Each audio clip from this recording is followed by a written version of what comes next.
Okay, so before we get started with today's material, I wanted to go over with y'all the directions for the reflection paper, since the first one is due Thursday, right? And I saw that the dates were wrong in Georgia View. That's all corrected now. Everything's fixed. For some reason, when I enter dates into Georgia View, every time there's an update, it changes them, and I do not know why it does that, but it makes me very, very angry. All right. So the basic idea behind these reflection papers is that you will be examining a chain of evidence that you find in one of the texts that you've read in order to try to generate a working thesis statement. So you're going to pick one text that you've read over the past week, right? So for this first assignment, you can choose either the Confucius from last time or the Tacitus that we're going to talk about this time, right? And you are going to isolate a single strand, binary, or anomaly that you want to examine. So remember what we're talking about with each of these, right? Strands are patterns of similarity, binaries are patterns of opposition and contrast, and anomalies are things that don't fit an identifiable pattern, right? You're then going to choose a quote from the text that you think best represents the pattern or theme that you've chosen to analyze, right? A single quote. And you're going to copy that at the top of the page. You're then going to try to break this quote down in order to construct an argument about some meaning that is implied by the text. Your paper should culminate in a proposed thesis that attempts to explain the significance of the pattern you identified. So any questions so far? Everything more or less clear? Okay, I do want to note as well that as you're working on this, if you want me to look at something before you turn it in, as long as you give me enough time to do that, right? Like if you do it, say, a day in advance, I'm willing to do that for you, right? I don't mind looking over your work in advance. So in terms of the formal requirements, right, it's just the usual stuff, right? The same as for the homework assignments. 12-point and all that, yeah. Yep, 12-point Times New Roman font, double-spaced, 500 to 750 words, right? Under 500 words is going to be too little, you're not saying enough. Over 750, you're trying to bite off more than you can chew, right? So keep it small. And I want MLA-style citation with parenthetical notation and a works cited page, even though you're only citing one work, right? I just want you to get into the habit of doing this. The works cited is like, when you say the quote, so if it's like a short quote within like the different sections of the readings we were doing, what if it's like a couple of words, will that not count towards us, or is that not what you meant? It's like when we're talking about the quote as a whole. You're going to be analyzing probably a few key words in the quote, kind of like the same kinds of things you've been doing in class, right? But I want to see the whole quote, because context does also matter. Okay, I get what you're right? Okay, and if you're not quite sure about MLA citation guidelines, I've given you a URL here for Purdue OWL.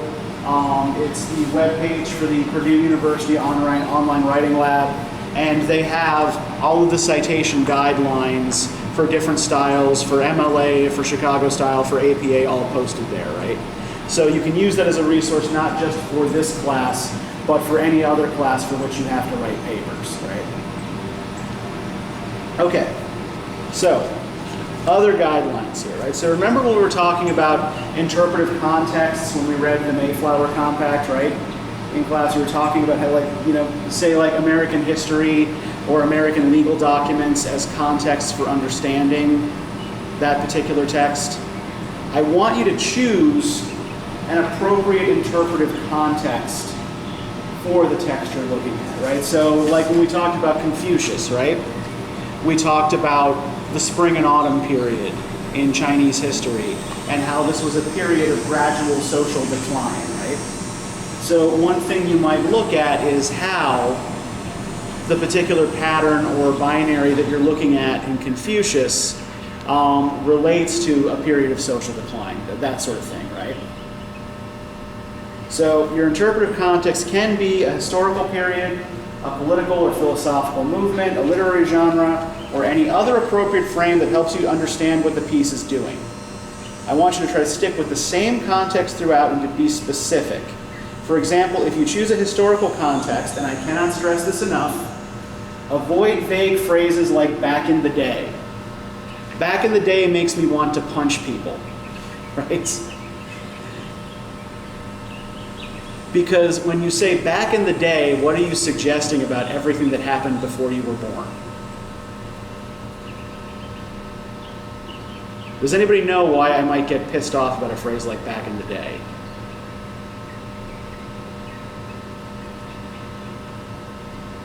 Does back in the day refer me to any specific historical event? Oh, I get what you're saying. Okay. Yeah, exactly. Yeah, you're just saying that, okay, everything that happened before I was born is just this kind of jumble of random events with no real order or coherence or meaning. So you want us to be more specific, basically? Exactly. I want you to be specific. Tell me what it is you're talking about. And if you have, if you're having trouble thinking of contexts for the kinds of things you're reading, one thing you can do, all right, stay, that might help you understand better what's going on, like look at some of the stuff that I've posted in Georgia View for each text. That'll give you some context for what's happening. You also want to pay attention to specific word choices, right? Remember, there's no such thing as a true synonym. Every word carries particular shades of meaning and symbolic or emotional associations that can't usually be accurately captured by replacing it with another word. So pay attention to these shades of meaning and how they affect the way we read the entire piece, right? Why choose this word and not another word that means something similar? Next, the thesis that you come up with must be arguable. Arguable means three things here, right? One, it means that you can support it with evidence from the text. Two, it means that it is an idea that would not be immediately obvious to anyone who read the text, right? So it's something you have to do a little bit of digging to get. And three, it also has to be a position with which another reader could conceivably disagree, right? So, don't be wishy-washy, don't try to sit the fence, right? Don't say, well, there are many pros and cons to, reading Confucius as blah, blah, blah, right? No, take a position. And just tell it straight there from the beginning? Well, you're actually going to be working towards a thesis here, right? Like straight there in the thesis, we're putting which side we're on, and then we're going to explain why throughout the rest of the paper. Yeah, I think in this particular exercise, the thesis is probably going to come at the end. So you're going to lay out the evidence first, okay, right? And then you're going to give me the working thesis that you came to from laying out this evidence. Okay. So they're basically, so to explain, I'm just going to flip this around because I have another class. I have another section of this class tomorrow, and I may as well just use this again.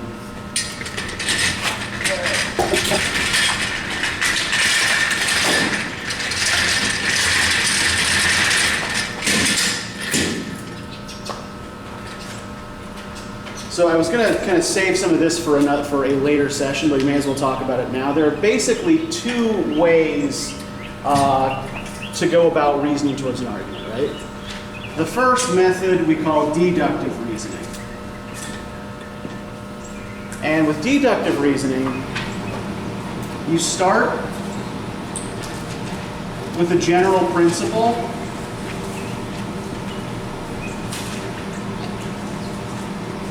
and then you apply specific cases to it. So, do any of you know what a syllogism is? Have any of you ever heard of a syllogism? I've heard of it, I don't know what it is. Okay, so the syllogism is kind of like the classic method of deductive reasoning, right? It's something that dates back to Greek philosophy and rhetoric. So, have you ever seen a proposition structure? Sorry, Since I start. Start, yes. So you start with a proposition like this, right? All humans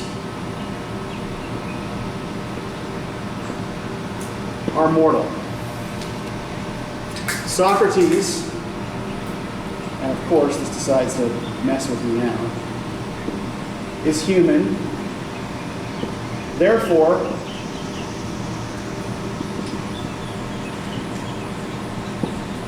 Socrates is mortal, right?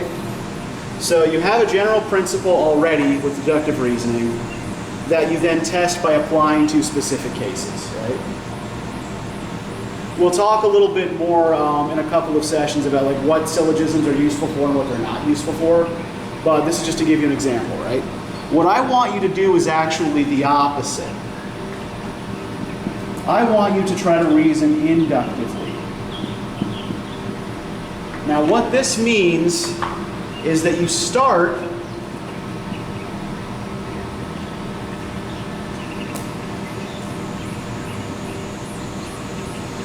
with the specific cases, with the data. And you examine these cases, you examine the data,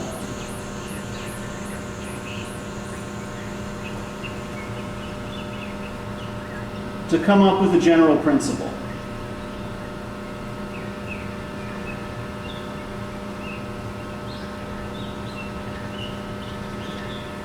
So you're doing it from the opposite direction, right? You're looking at a set of data first, without any particular preconceived notion about it. And you're trying to discern a general principle from it. And then that general principle is what will become your thesis, right? This is what I found in this.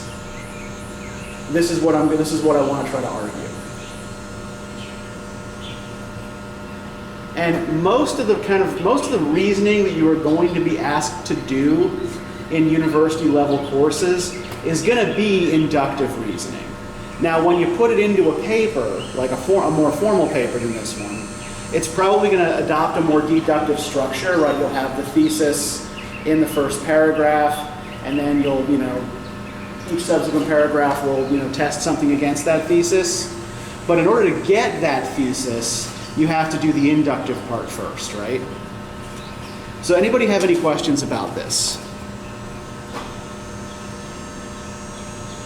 So the basic idea here, right, the reason that we are doing this is to give you practice reading text and making arguments based on it, and to, damn it, give you, gotcha. To give you material that you can use for writing a longer paper, right? So you maybe start out with an idea in one of these reflection papers, and when you have to write the longer paper in a couple of weeks, right, you've already started on something maybe that you like or that you're interested in pursuing, and then it's not quite as much work to do the whole thing from scratch. Yeah, Chris? So you're saying you start with something that we like, are you talking about like one of these reflection papers that we've already done and then building off of one of those to make the longer essay? Yeah, exactly. Yeah. Yeah, so yeah, you'll have already done some thinking. You'll already have like a bank of ideas you can draw on to write the longer paper. In fact, you'll have a specific reflection paper you can expand probably to write the longer paper. That works. That's really good. Okay, any questions? Yeah, James. Are these reflection papers building up to the bigger papers that you know? These first couple will build up to paper 1, which is just going to be your arguments, no research. And then paper 2 is going to be a researched argument, right? So you're going to have to do some, you're going to have to find some sources for that. We'll talk about how to find sources. I think most of you said at the beginning of the course that you have done some kind of research paper or research report before. So yeah, we'll talk about how to responsibly find and evaluate sources to make sure they're suitable for what you're working on. So that'll come later. Don't worry about that yet. But yeah, the first paper is looming in the much more near future, so that is worth thinking and learning about. Okay, any other questions about any of this?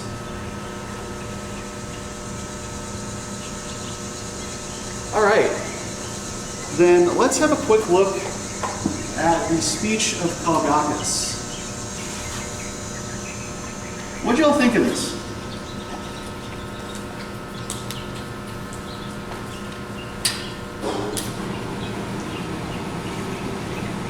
As I'm trying to erase this, I'm desperately hoping the board doesn't fall over again.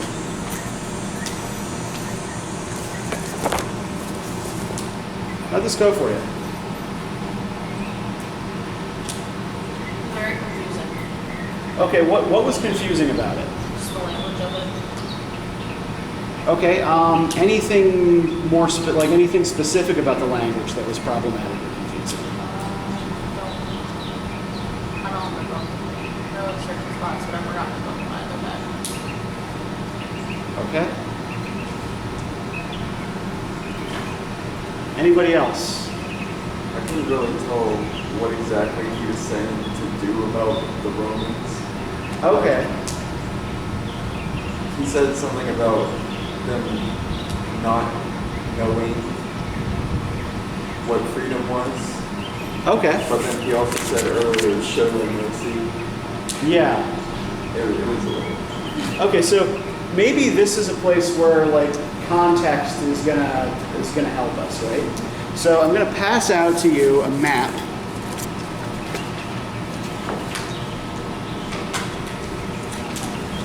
So what this map shows us is the pattern of Roman conquest in Scotland in the late 1st century CE. So, Calgacus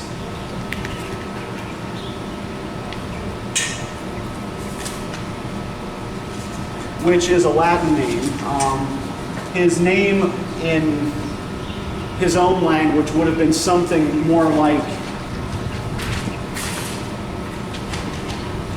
Calgacus, which is it's a theorized Celtic word that means in possession of a blade.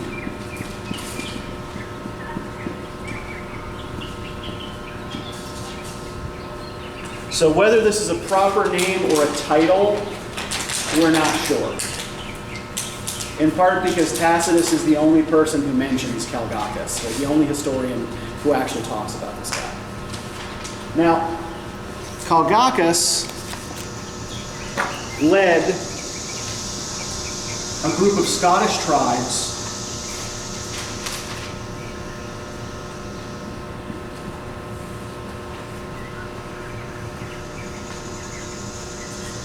that Roman historians refer to as the Caledonian Confederacy.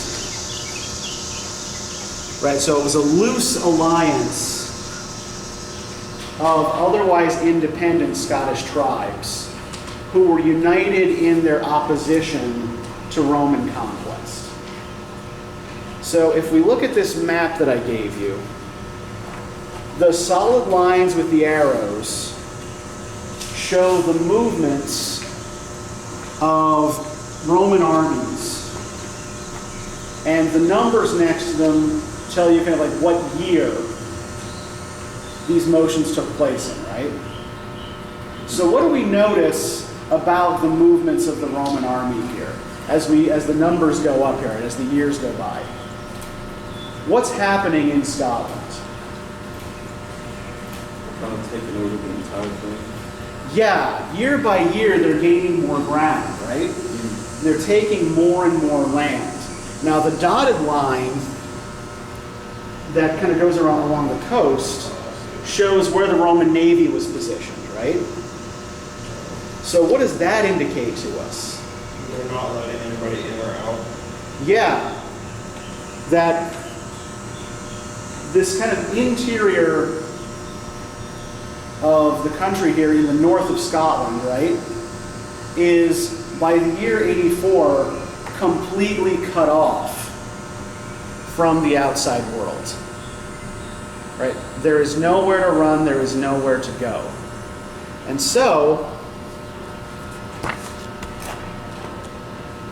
there's a battle in probably the year 83, though some historians have said it took place in 84.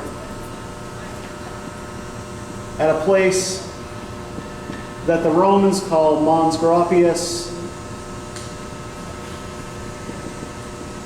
or Grappian Mountain.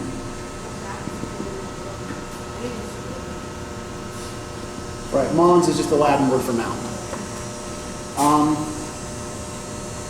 Nobody knows where this place actually is. Right? There is a mountain range in Scotland today that is called the Grampians, and it's in more or less this region, but no one is really sure exactly where Mons Grappius would have been. The exact mountain. What's that? The exact mountain. So it's Yeah. the exact mountain. Yeah, especially because Tacitus's description of the battle, which follows Calgacus' speech in his book, makes it look as though it's, it's not really in a mountain range. It's like it's one mountain kind of up on its own. So the battle is a disaster for the Caledonians. So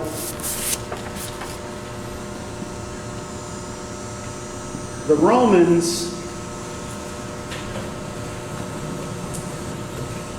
show up with somewhere between 17,000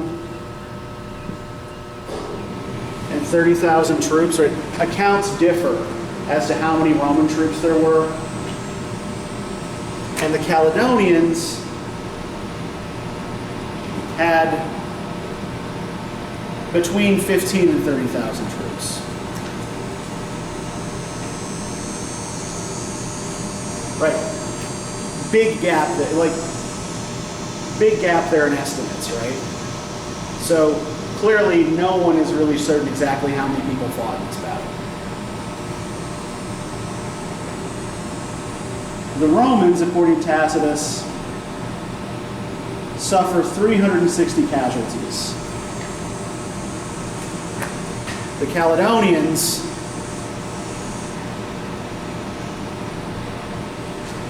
suffer 10,000. So it's on the surface a catastrophic defeat for them. And the way they got here, right? The impetus for the battle is that the Romans essentially forced the Caledonians to fight by burning their grain stores.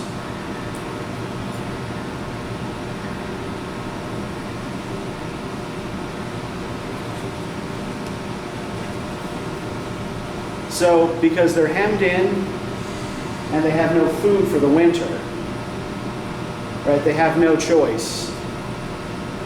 And because of the Navy, they can't get in and out. Or Yeah, because of the Navy, they can't get in or out, and they can't get food supplies in from elsewhere either. Right? They can't even buy food from mainland Europe. But the Caledonians do still kind of get the last laugh on the Romans, because after the battle, the survivors just melt into the forest.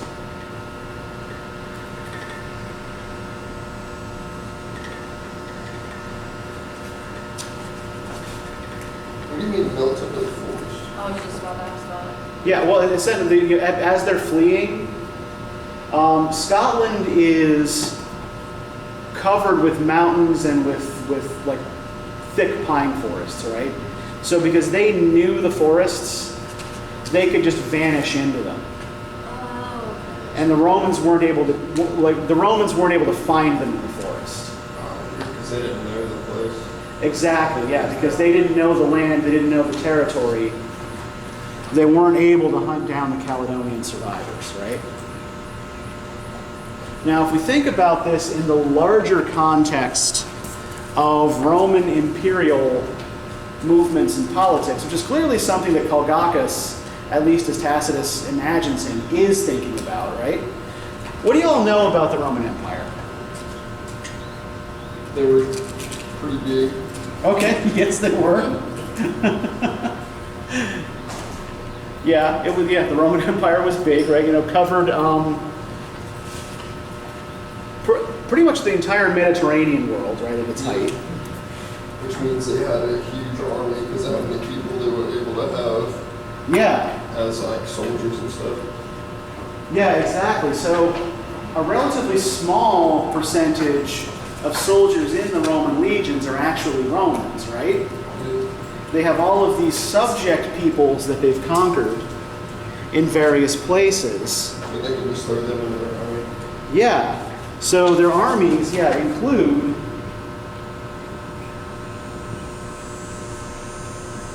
Germans, right? Gauls, that is Celts from France, what is now France. Sarmatians from what is now Iran. Even some Britons that they'd already conquered, right? That means they had a lot of different skill sets in their army too. Yeah. Yeah, they've got a lot of different units that can do different sorts of Yeah, things. because they have so many people from different areas that know. Yeah. things, so. Although we'll also talk about in a second, like why Calgacus thinks this is actually a weakness for them. The fact that they're drawing their soldiers from so many different places, right? Yeah, go ahead, Haley. What is the first word on the last line there? It starts with a G. Gauls, Gauls. So, the other thing to note about the Roman Empire is that when the Romans conquered a place, they tended to encourage a kind of process of gradual assimilation, right? So while they generally respected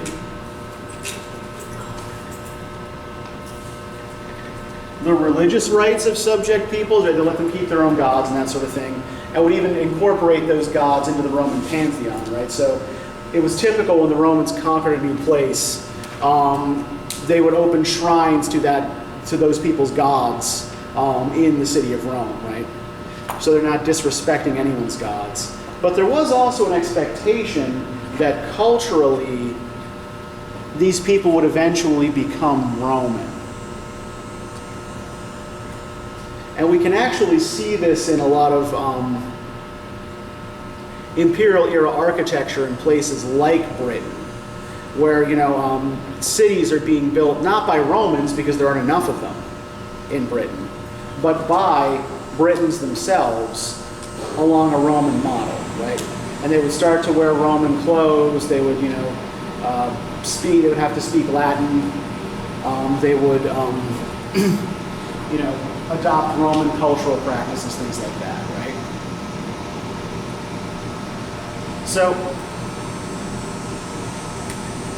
this, I think, can help us point to some of the things that Calgacus might be afraid of here.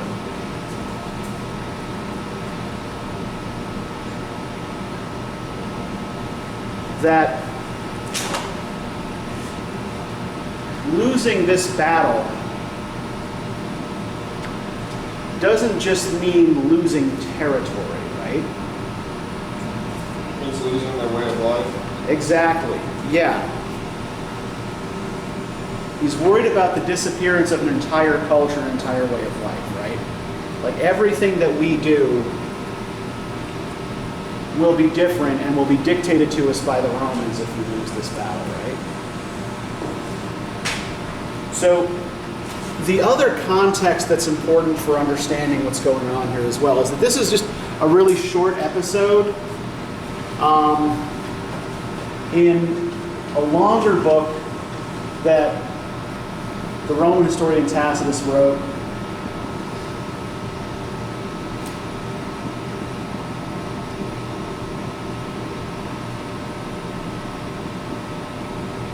It's the biography of his father-in-law, Gnaeus Julius Agricola, who was an important Roman general and politician. So, what this is meant to describe is Agricola's victory over Calgacus and his people. But the weird thing about it is that Calgacus is actually presented fairly sympathetically. And it seems almost like Tacitus is willing to consider his arguments seriously, or at least try to give voice to them, right? So let's start, if we turn to page 310, with the part of this that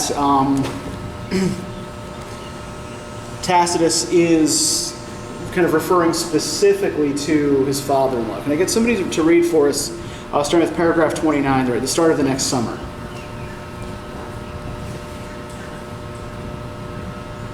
And I'll take it. All right, go for it. At the start of the next summer, Agricola. Yep, Agricola, yep. Agricola suffered a family blow by losing a son that had been born the previous year. He bore this misfortune without the show of endurance many brave men put on, but again, not with the mild expressions of grief that belonged to them either. Besides this, the war provided relief from his sorrow. Okay, let's pause here for a second, because this short paragraph actually reveals to us a lot about Roman values. Let's start with its description of the way Agricola behaved after the death of his son. What does it tell us about this? He didn't show his grief at all, it says.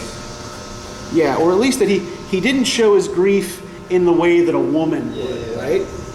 So one thing to note about the Romans generally, and when we read other Roman writers later on, this is going to be It says This is the gonna be an war issue. provided relief from his sorrow. yeah, that's a weird that's a weird thing to say about war, right? But I want to look at that as well, because that's a very, very strange thing to say, right? Yeah. So Roman society was very rigidly divided on gender lines, right? Oh yeah, because it says suffered family. It doesn't say by losing a child. It says specifically a son. Yeah. And they care a lot about the boys versus girls because doesn't it like keep their family name going or something? They cared a lot about that or something. Yeah. Like They inherit a lot. that? Yeah. So the basic model of the Roman state is the single family home, right, or domus, which is ruled by the man. However, then when one passes on, the next one steps up. Yeah. And our word virtue, right, the Romans wouldn't use this the same way Confucius does, right? It's a different kind of thing. Our word virtue actually comes from the Latin word vir, which means man. So, for the Romans, virtue meant manly behavior specifically.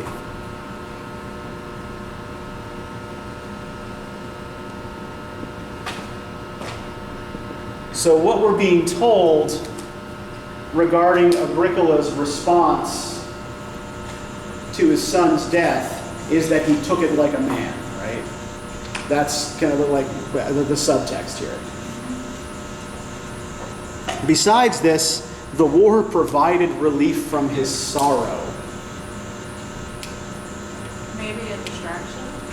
Yeah, I mean, that's still a weird way to say that killing people is even that's sending armies running across a country. The distraction, and it's a war. It's not Yeah. a distraction. Distraction. yeah, well, again, I think that this refers to this idea of the Roman ideal of manly action, right? Yeah. So because he's engaged in this manly action of war, this helps him. They were very word oriented anyways. Yeah, Right?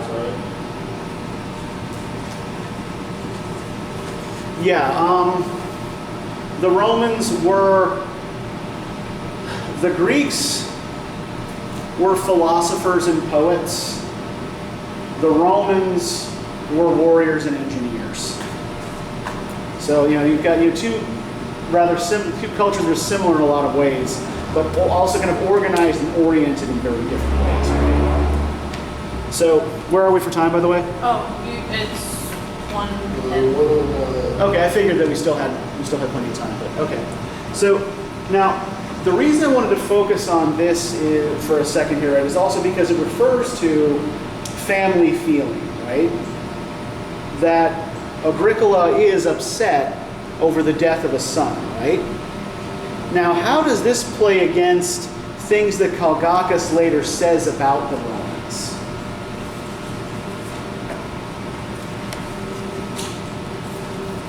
If we look on page 311 at the top here, can I get somebody to start reading paragraph 31 there? So that nature has willed it.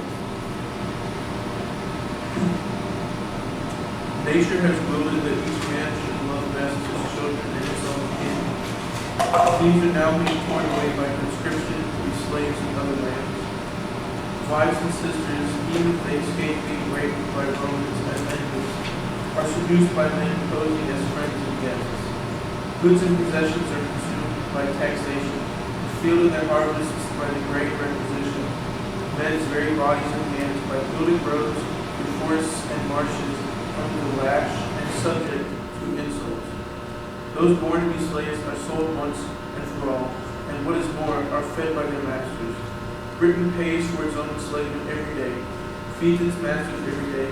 In a private household, the latest newcomer among the slaves is the object of derision, even to his fellow slaves.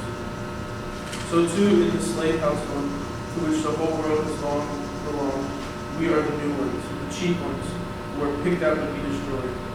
For we have neither fertile lands nor mines, nor harbors in which we might be kept to work. Besides, courage and untamed spirit and its subjects are not welcome to the imperial power. Even our remoteness and our very seclusion, while they have kept us safe, have also made us more suspect. Okay, so let's take a minute here and start with the beginning of the paragraph, right? And what Tacitus, speaking as Calgacus, says is natural in human life and relationships. What does he regard as natural? Loving your children and your own kin. Yeah. Loving your children and your own kin, right? Preference for your own relations over people who are not related to you, right?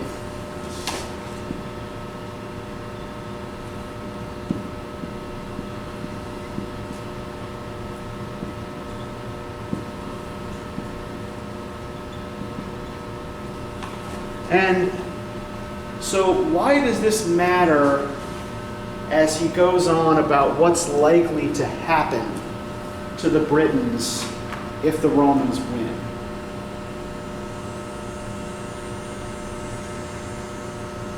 What's he concerned about happening to his people? And what does it have to do with this natural preference for one's own kin? That they should take pride in their way of life to pass down to their kin instead of somebody else influencing their way of life. I think to an extent, yeah. Yeah. But I think there's actually something more specific he's worried about here that is directly related to family relationships. Oh, we're talking about like wives and sisters. Uh-huh. Is that what you're talking about? I think that's part of it, yeah. But I think let's look at what he says right before that, too. These are now being torn away by conscription to be slaves in their land. Yeah, and then if we look further down, right, he mentions, we have neither fertile lands nor mines nor harbors in which we might be kept to work, right? So that means on the one hand that Scotland had, or Caledonia as the Romans would have called it, right, had a few natural resources the Romans wanted to exploit. It also meant no native industry to keep the people there, right, to work at. So what does that mean is likely to happen to the Caledonians and to Caledonian families as if the Romans win the battle? They're just going to kill them all. Are they going to kill them all? They'll be broken up, sent across the empire as slaves. Yeah. Oh, So yeah, he's, they're gonna- yeah. Oh, they're going to split families. Exactly. Yes, that's exactly what he's talking about here. Yeah, the Romans are being painted here as destroyers of families, right? Not just as killers of people and destroyers of land, but also as destroyers of families.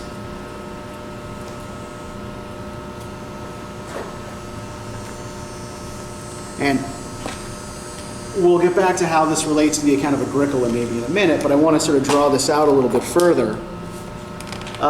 Can I get somebody to read for us paragraph 32? It's or do you believe the Romans' bravery in war?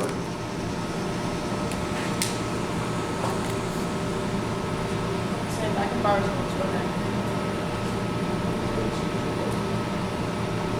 there. Or do you believe that Romans' bravery? Yep, that's the one.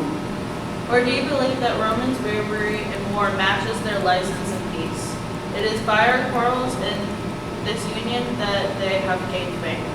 They have exploited the faults of their enemies to win glory from their own army. That army has been put together from peoples that are very different from one another. Success has kept it together, but it will fall apart in defeat. Or can you really suppose that Gauls and Germans have, and it is shameful to mention them, many, is it Britons? Or Britons, yeah. Britons too are bound by loyalty and goodwill. They may be lending their lifeblood to a foreign tyranny, but they have been enemies for longer than they have been slaves. Terror and intimidation are no strong bonds of affection. When you break these bonds, fear will end and hatred begins. Everything that can inspire to victory is on our side. Okay, so what is he saying holds the Roman army together? Yeah, the fact that they win all the time, right? Yeah. So far, success is what holds this Roman coalition together, right? And as we noted earlier, this coalition doesn't actually have very many Romans in it, right? Yeah. But what's the weakness? He's saying Calgacus that one time that they lose, it's going to mess everything up. Because there are no natural ties of affection or alliance between these different peoples, right? So Calgacus is claiming that the Caledonians have the advantage because we are all interrelated tribes, right? We are all interrelated clans. We have the same way of life, we understand each other, and family relationships are what's natural. Compared to them, the only reason all the different groups are together is because they keep winning. Yeah. Or, he mentions that they're also there, they serve because they're afraid, right? Yeah, terror and intimidation are no strong bonds of affection, right? So the moment they cease to be afraid of the Romans, right, the moment they cease to see that the Romans can be beaten, Calgacus is assuming that they'll break off and either refuse to fight or fight with him. So we can see a binary here right between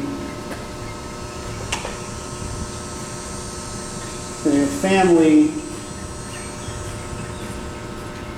and kinship relations versus these more kind of transactional relationships, right?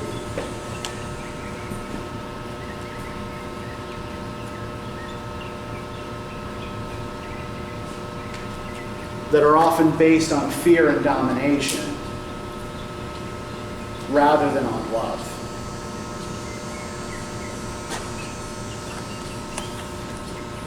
Now,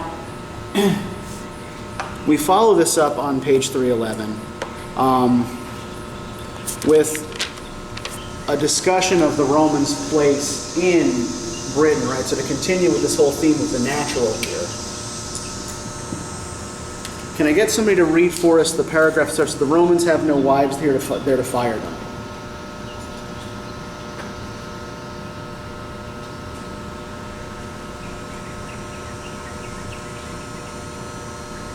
The Romans have no wives there to fire them, no parents to taunt them if they flee. Most of them have no home country or alien one. They are few in number, scared and bewildered, staring round at the sky itself and the sea and the forests, all strange to them.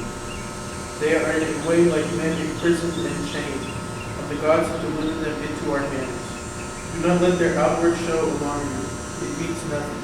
A gleam of gold and silver that can neither shield them nor wound us. Even in the enemy lines we shall find forces of our own. Okay, I think we can stop there, right? So, what's going on here? How is Calgacus asking his allies to envision the Romans here? Are the Romans this strong, mighty force sweeping over the globe here? He's saying that their normal armor, the way all Romans look, the gold and all that, Uh-huh. does not make them Roman. He's talking about what's behind the armor, what's underneath it. Yeah. And what is underneath it? Different. He's talking about all the different people. They don't have anyone there, just themselves. They don't have they don't have a home.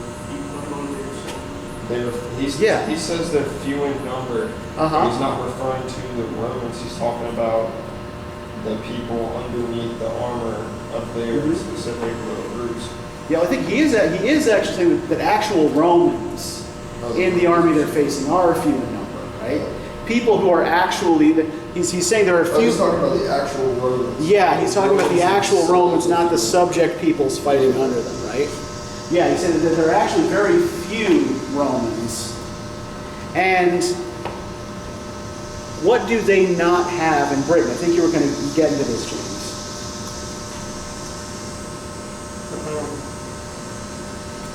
The people that aren't Romans don't have anything to fight for. The people who aren't Romans have nothing to fight for, yeah. And even the Romans themselves have no connection to this place, right? And no connection to these people. There's no connection to their own people here, right? Whatever family they have is far away. And because, we've got a people who are kind of spread out across an empire, right? What does he say about the Roman idea of home? They don't have home. Yeah, that these are people who are alien wherever they go, right? Pardon? Even though they're in Rome. Yeah. Because it's only theirs through conquest, right? They're not bound to the land or the people by any other kinds of ties. So they are. So yeah, I think we can sort of set up another binary, or kind of natural versus alien binary, right?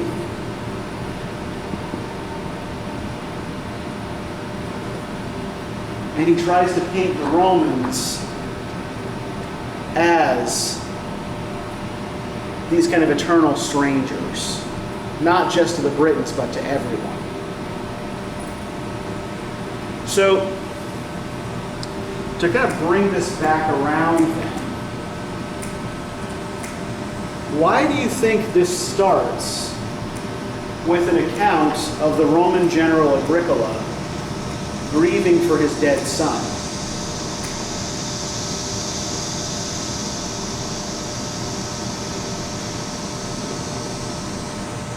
Before Calgacus is allowed to start speaking.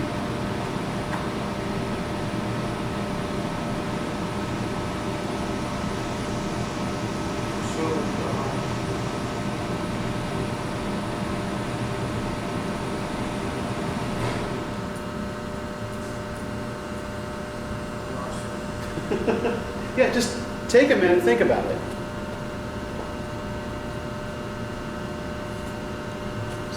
Time check.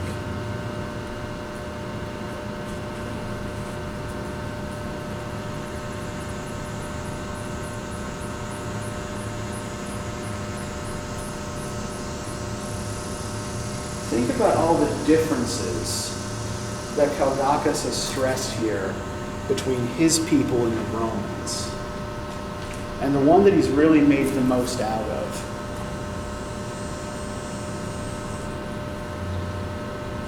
So the family kinship during versus without the part? Yeah, the family I didn't know that's kinship, where you were yeah. going with that. That was my fault. well, yeah, because I was trying to get you to get there. Yeah. I wanted I you wasn't to sure if I that's the wanted kind you of all, thing yeah. you were related, Yeah, you were, yeah. like, referring to, or if you were Mhm. referring to the way that like everything was working out kind of thing. I wasn't Yeah, sure where I you was were going. I was waiting for y'all to make that leap, the connection there, right? Yeah. Yeah, that's exactly what's going on here, right? To provide at the very beginning here a scene that counteracts what Calgacus says about Romans and family feeling, right?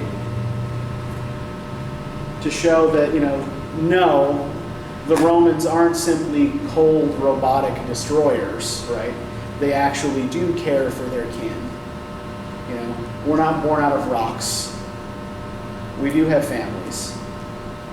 And when something bad happens to them, right, we actually give a shit. So it's actually like, and I'm not entirely surprised that it took y'all a little while to get there, because it is pretty subtle, right? Tacitus isn't really doing much to draw attention to that. He's just seeding in your mind, before you start reading Calgacus' speech, a little scene about warmth and tenderness in Roman family life, before he gives you a Caledonian war chief complaining about how the Romans don't have any sense of family or kinship. Now, does that necessarily mean that Tacitus thinks that Calgacus is entirely wrong in what he's thinking? I think that there is enough here to say that the presentation of Calgacus is supposed to be relatively sympathetic. That he is looking around and saying, wow, like the Romans have really fucked us, right? This is not good. This is not right. This is not fair. And to point to that, I want to look at the bottom of page 310. This is probably the best known paragraph in the piece. Can I get somebody to read that? Is that bottom paragraph on page 310 for us? It is no use trying to escape their arrogance by submission or good behavior. They have pillaged the world when the land has nothing left for men to ravage everything. They scour the sea. If an enemy is rich, they are greedy. If he is poor, they crave glory. Neither east nor west can state their appetite. They are the only people on earth to covet wealth and poverty with equal cravings. They plunder, they butcher, they ravish, and call it by the long name of empire. They make a dessert and call it peace. Okay, let's start with that last sentence there, right? They make a desert.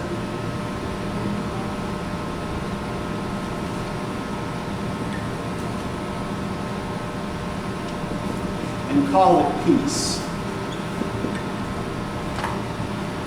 Have any of you ever heard the term Pax Romana before? I didn't hear you. Okay, have any of you ever heard the term Pax Romana before? Any of you know what this was? Okay, what was the Pax Romana? Yeah, literally peace of Rome, right?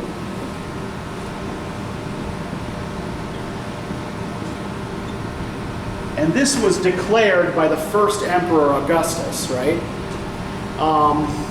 After a series of extensive conquests, right? The idea was that by bringing Roman rule and thus unity to the known world, that they had sort of created the conditions of peace, right?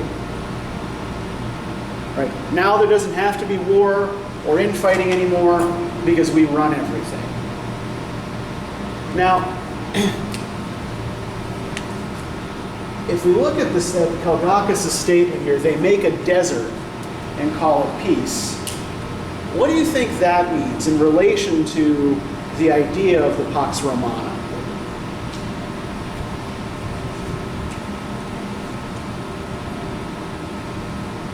What's a desert? A It's like dry and barren, there's really nothing in it. Yeah, Make a place where no one can yeah, That, it's miserable. yeah. You basically create a wasteland, right? Yeah. So they create a wasteland and call it peace. So what is he saying about how the Romans get their peace? I don't know. Think about this one, but almost as like a restart. Okay, Because a restart sounds. Does a restart sound more positive though than Calgacus might want to frame this? Remember, the Romans are his enemies, right? Very true. And it's kind of, I guess, it's kind of hard to think of a desert as a restart because part of the problem is nothing grows, right? Well, with it, like how they were talking about like burning stuff down and that stuff. Is Uh-huh. that what made them call it a desert? Was because they burned it all down and it was full of like just what was left over after it was burned? Yeah, I think he means desert in terms of like general wasteland. Yeah, Okay. that's, yeah. Then never mind. Yeah. So, but how does it get to be a wasteland? Who made it a wasteland? The Romans. The Romans did, Destroy yeah. everything. Yeah. So the Romans come in, they ruin everything, they destroy everything, they, you know, they kill or enslave the people, they burn all the food, they destroy all the buildings, and then they plant their flag and say, we've got peace now, right? So, peace, broadly defined here, maybe is absence of conflict, right?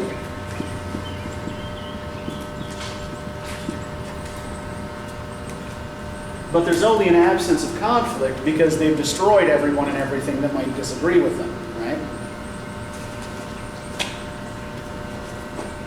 So this is a peace that can only be created through war and domination, right?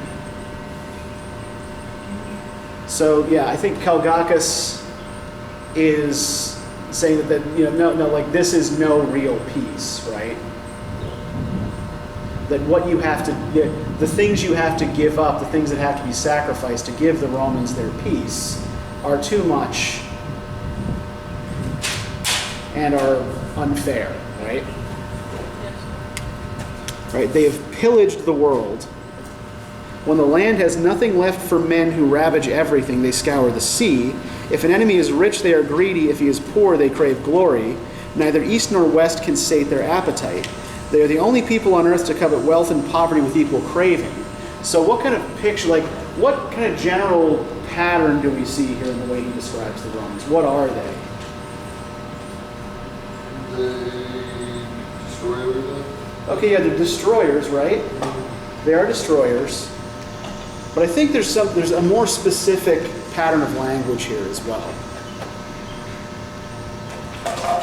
Think about things like covet, crave, appetite.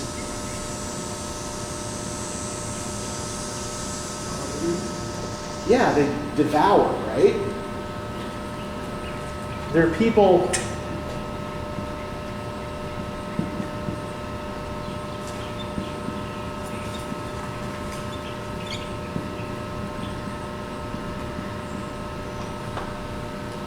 who devour anything, right?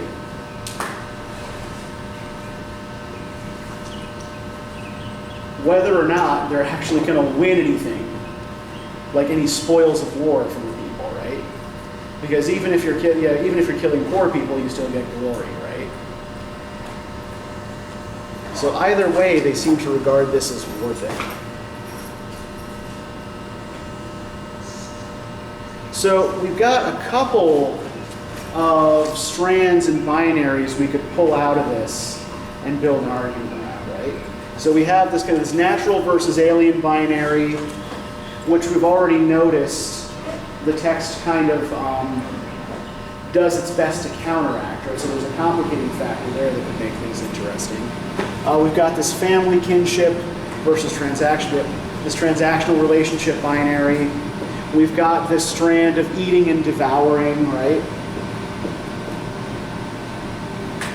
So yeah, there's a lot.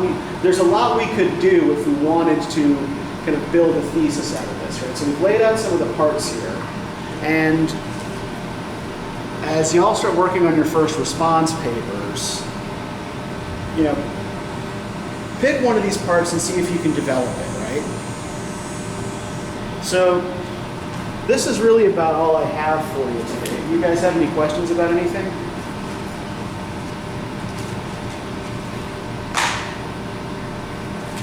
Okay, then go ahead, go get started on those response papers. Remember, I will happily look them over for you if you want to email it to me before you turn it in. And I'll see you on Thursday. We'll be outside again on Thursday. Same spot? Same spot, yep.